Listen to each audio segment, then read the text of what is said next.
Photo తీయలే. Photo తీసే అడిగితే మరి నేను వెళ్తూ కాదు, చీకటి కాదు, తల మండం కాదు, చేతి కాదు, ప్రకృతి కాదు, పంచభూతాలు కాదు. ఎందుకు?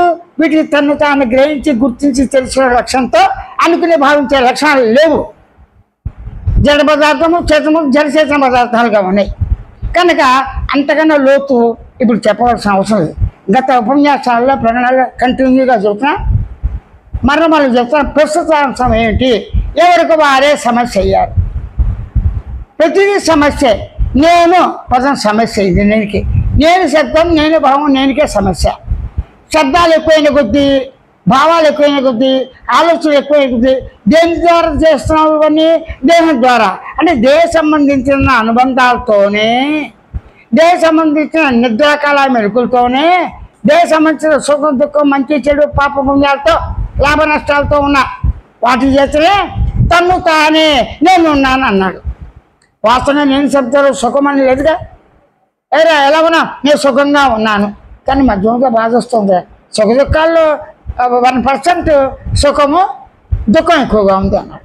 మరి ఏం చేస్తున్నావు అంటే దుఃఖం నివృత్తికి ప్రయత్నిస్తున్నా. ఏదో సుఖం వస్తుంది, తాత్కాలికంగా ఆకలి వేసింది, వేడి వేసింది, తినలేకపోయాను, ఇప్పుడు తగ్గింది, మళ్ళీ రుచులకు అలవాటు పడ్డా మళ్ళీ పూత పూస్తూనే ఉంటుంది. కొంతమందికి ఎప్పుడు పూస్తూనే ఉంటుంది.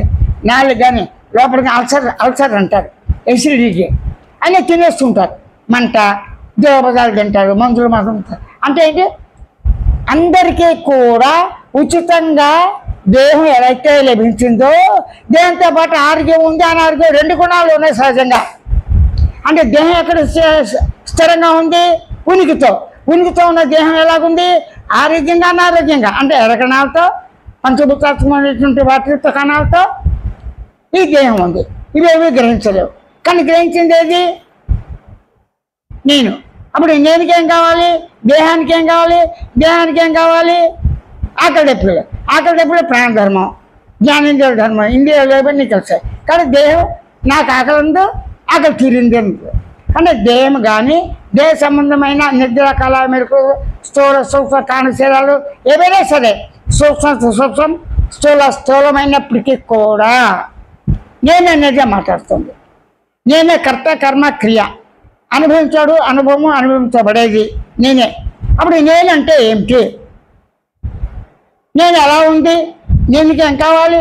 ఆనందం కావాలి, స్థిరమైన ఆనందం కావాలి. అంటే సుఖం కాదు, దుఃఖం కానీ సహజంగా ఉన్న ఆనందం కావాలి. మరి సహజంగా ఉన్న ఆనందం గుర్తించాలంటే తాను ఆనంద లక్షణం లేకుండా, ఉనికి లక్షణం లేకుండా సత్పదార్థంగా, అనుభవానుభూతిగా లేకుండా చిత్త పదార్థంగా, ఎరుక లేకుండా, గమనించే సాక్షిత్వం లేకుండా, ముఖ్యంగా మౌనంగా లేకుండా, పరిపూర్ణంగా లేకుండా, స్వేచ్ఛగా లేకుండా, తానుగా నేను ఉన్నానంటాడా?